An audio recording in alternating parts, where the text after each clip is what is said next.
You're listening to the Greeks Gridiron, live with Ethan Haristodoulou. Welcome back, everyone, to more of the Greeks Gridiron, and more importantly, to my USFL fans. It is officially game day as the USFL kicks off tonight at 7:30 p.m. Eastern Time. The beginning of their inaugural season. We have the New Jersey Generals and the Birmingham Stallions going head-to-head to kick things off. 1 game tonight, 3 games tomorrow. They're separated by about 4 hours apiece on Sunday. I believe the first game starts at noon, and then it's at 4 p.m., and then at 8 p.m. to wrap things up. I'm very excited. I hope you guys are as well. And today we are doing my USFL Week 1 picks. So with about what time is it right now? When you guys see this, we'll have about 12 hours until kickoff. Let's make some picks. Let's talk the betting odds and kind of see how everything is shaking out. There's obviously not a ton of information to go by with this, so I'm not really expecting to have the best of records in terms of like picking the winners and things like that. And I am definitely no betting guru. I'm just going to simply give my thoughts and my takes on some things and kind of just give you an idea as to where my head is at going into week 1 of the season. So starting off with kickoff tonight, the Generals and the Stallions here. Interestingly enough, the New Jersey Generals are the favorites going into this one. They are minus 3.5 favorites. That is the second largest spread of the weekend. The money line sitting at minus 154 for them, and then plus 120 for the Stallions. And the over-under is set at 42.5. Obviously, these could potentially change. You know, the betting odds are always swaying around and moving and whatnot. For 42.5, especially when you consider the quarterbacks that are going to be playing in this game. You have Alex Mago and Jamar Smith for the Birmingham Stallions, and we're looking at DeAndre Johnson and Luis Perez for the Generals. Now, obviously, the Generals famously lost one of their starting quarterbacks to a broken toe for the year. He's no longer on the roster, and so it looks like the assumption is that it's going to be Alex Mago getting the start versus DeAndre Johnson. Now, I like the upside of DeAndre Johnson going into this one here, the potential of what he's going to bring to the table. And quite honestly, Alex Mago does not really do much, and I don't even know if I'm saying his name right. If I'm saying that wrong, let me know in the comments, but I think it's Mago. He doesn't really do much for me. His play does not really inspire me. I'm more excited to see the potential that comes out of DeAndre Johnson and Luis Perez more than anything else. I think the unknown is speaking to me a little bit more in this one here. I'm interested, though, in the fact that they are still favorites at minus 3.5, despite the fact that they lost the QB1 that they initially brought onto the team, but they are still being favored here by Fox Sports Bets. So I am going to go for this one here with the Generals. I do like them as the winners just because, like I said, there's not a ton of information to go by here. And the fact that the betting people are saying that the Generals can still potentially get a W, and this is the second largest spread as far as like favorites go, that minus 3.5 for the weekend. I'm going to stick with the Generals here. I'm going to play it safe. I like the minus 3.5.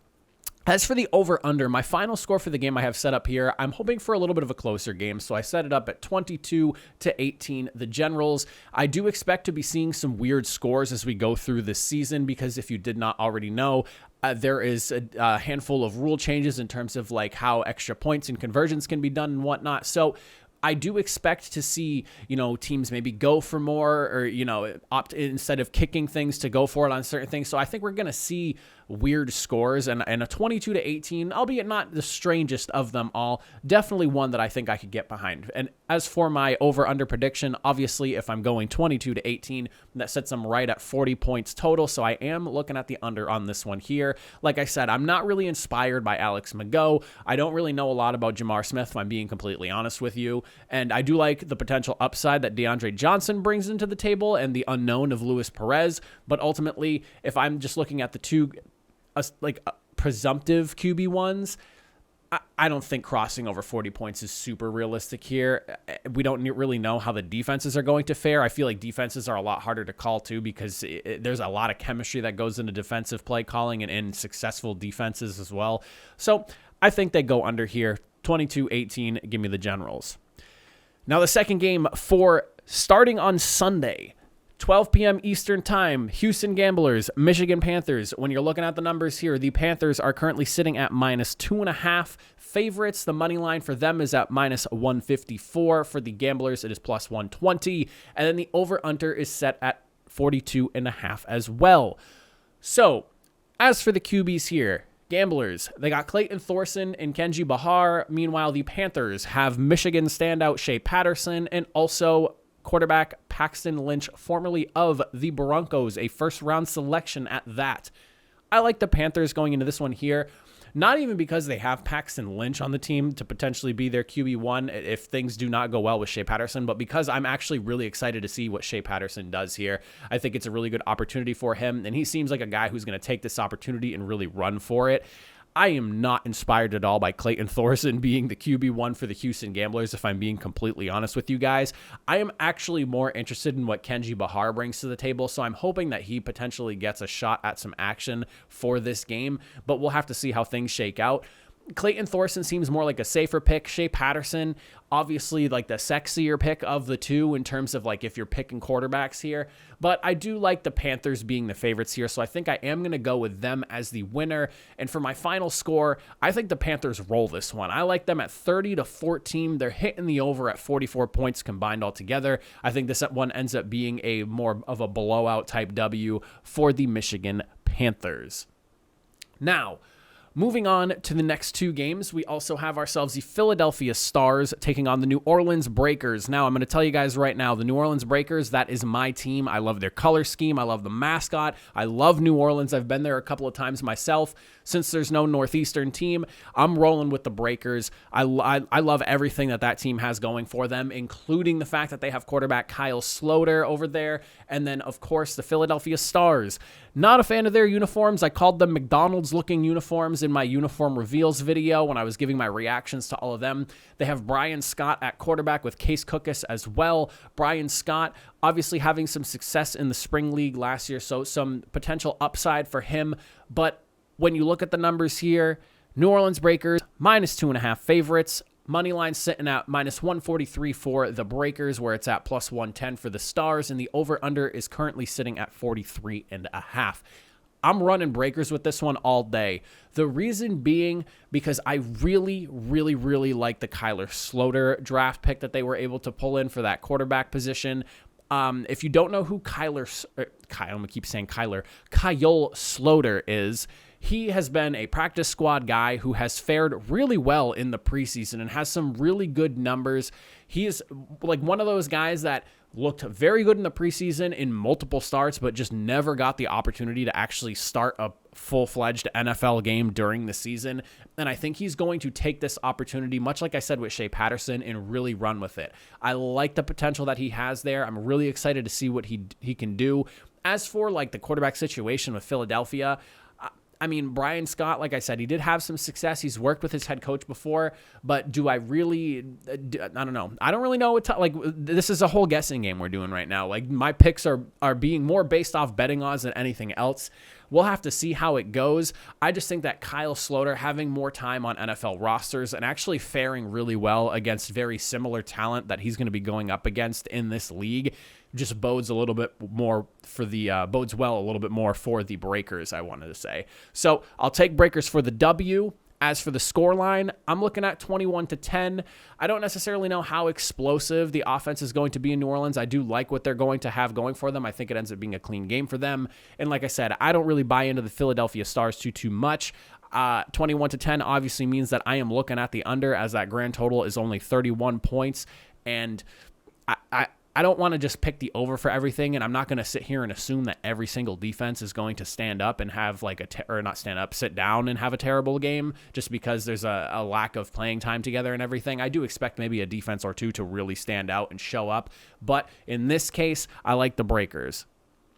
And for my final game, Sunday night, 8 p.m., we're getting Sunday Night Football in spring. You love to see it. We got the Tampa Bay Bandits taking on the Pittsburgh Maulers. If you look at the the betting lines here, we are looking at the Bandits as -5.5 favorites. This is the largest spread of the weekend by 2. And you couple that with a minus 213 for the money line on the Bandits, where it's plus 160 on the Pittsburgh Maulers, and the over-under is sitting at 41.5. This is the lowest over-under of the weekend as well. Here's the deal. I like Kyle Lauletta.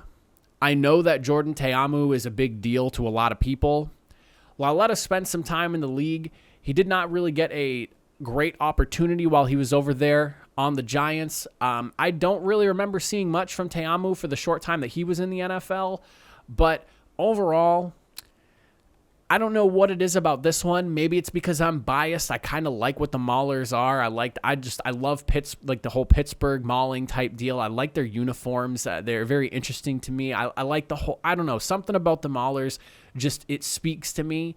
And I'm actually going to take the underdog here. I felt like it would be boring if I just picked the presumptive winner that everyone's expecting through the money lines and everything. I want to go with at least one underdog, and I'm going to take the Pittsburgh Maulers here on Sunday Night Football. That seems to me like a fun one. Primetime television. I'm going to take the Maulers, and I'm going to take them at a score of 24-18, which means I'm pounding the over. This is the smallest over-under of the weekend, and I do think that there's a possibility that the over does get breached on this one here. Like I said, you have Kyle Lauletta, who did not really get a great shot, but I did actually like him while he was in the NFL. I always wished that he did not really end up, and then who I think he went to afterwards was like the Browns or something like that. So not necessarily the greatest opportunities for Lauletta at the time when he was in the league.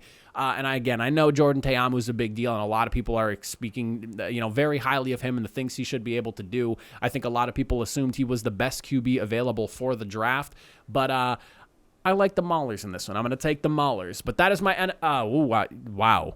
That was my USFL picks for week number 1 of the inaugural season. Let me know what you guys think in the comment section down below. Hit that like button. Hit that subscribe button. I'm going to be doing power rankings this week as well. I believe they'll be coming out on Monday after week 1 wraps up. So make sure you do not miss out on that. I appreciate you guys for watching. I'll catch you in the next one.